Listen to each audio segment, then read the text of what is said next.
All right, my cuties. This is the full version 6.6 breakdown. And this time, we are not rushing anything, because this patch is actually stacked from every angle. Banners, kits, primogems, artifacts, and even story lore, everything is hitting at once. And I'm telling you right now, if you don't plan properly, your primogems are gone. So hello my cuties, welcome back. It's me, your Arlecchino. And today we're breaking down everything confirmed in 6.6 from the beta. And yeah, your Arlecchino was right. My earlier speculation actually lined up almost perfectly with what we're seeing now. So, let's get into it. Starting with the banners. Version 6.6 is split into two phases, and phase 1 is already crazy. We are getting Nicole as the brand new 5-star character, alongside Prune as a new 4-star. And yes, the biggest highlight here, Duran rerun is confirmed. Our boy is back.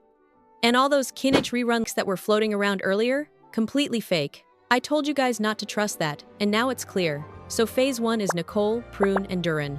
That alone is already a high-value banner, because you're getting a core support, a strong rerun DPS, and a very useful 4-star. Now phase 2. We are getting Lowen as a new 5-star character, and he will later move to the standard banner in 6.7. And alongside him, we have the rerun of the Pyro Archon Mavuika. And I don't even need to explain how dangerous that is.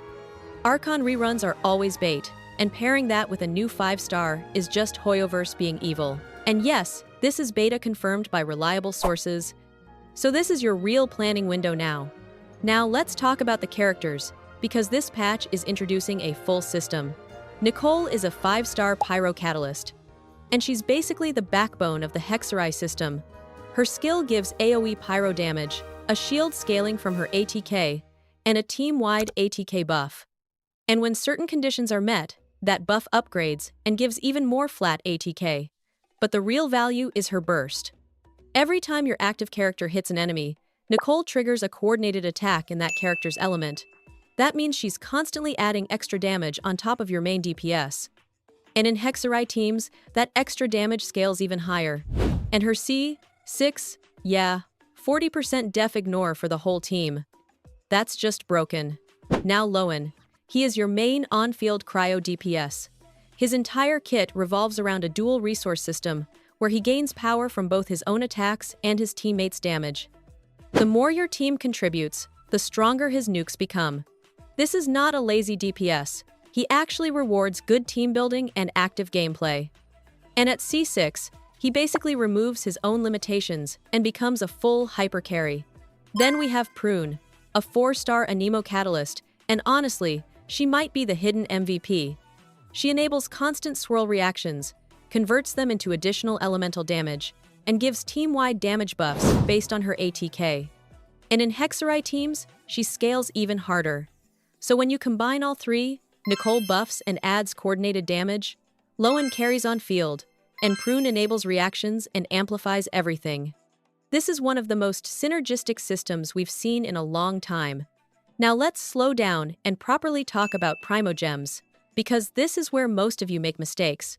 We start with permanent content. First, from daily commissions alone, you're getting 2,520 primogems from the total 42 days of daily commission. Then Spiral Abyss gives you 800 primos in this patch.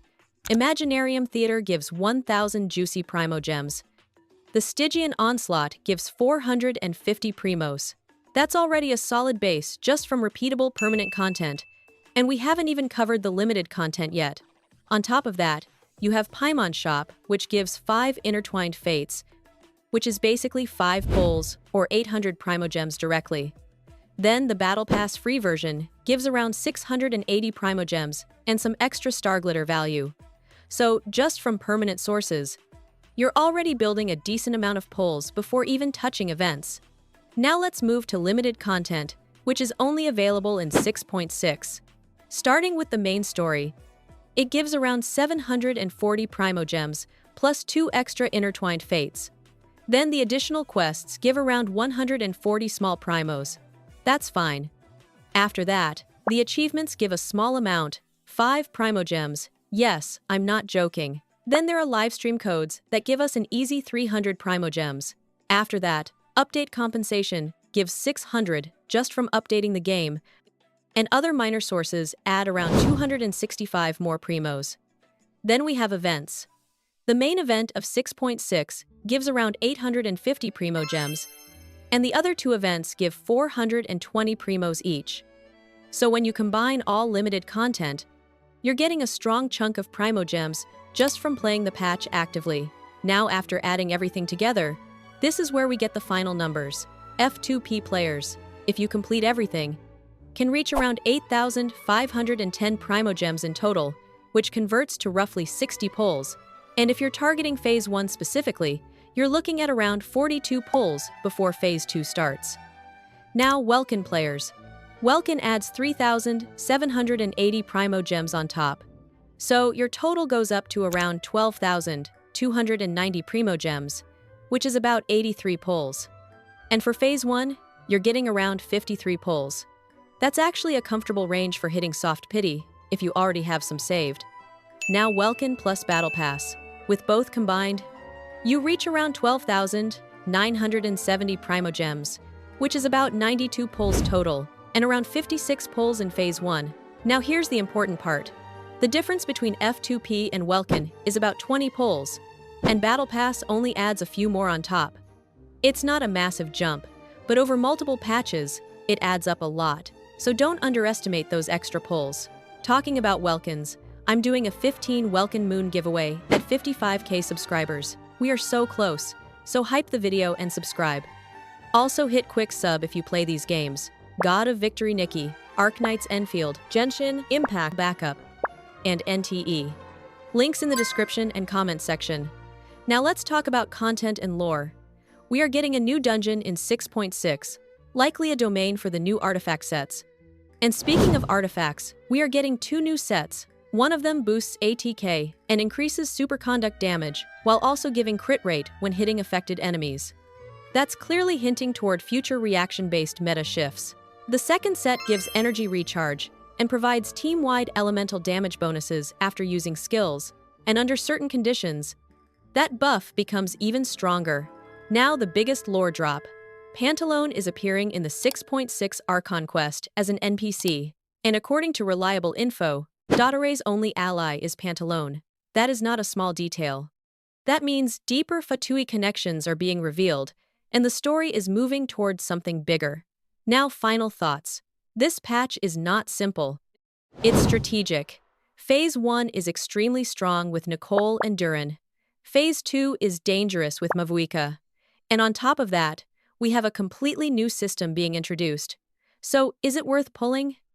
Yes, but you need to choose carefully. If you want to build Hexerai teams, Nicole is almost mandatory. If you want a strong DPS, Lowen is your pick. If you want safe value, Durin and Mavuika are still great, but you cannot pull everything unless you're ready to swipe. For me, I'm going Nicole first. But I need to control myself, because the next patches are also looking insane. So tell me in the comments, my cuties, who are you pulling for? Because this patch, this patch is going to decide your account direction. Prepare your primos, and as always, peace out.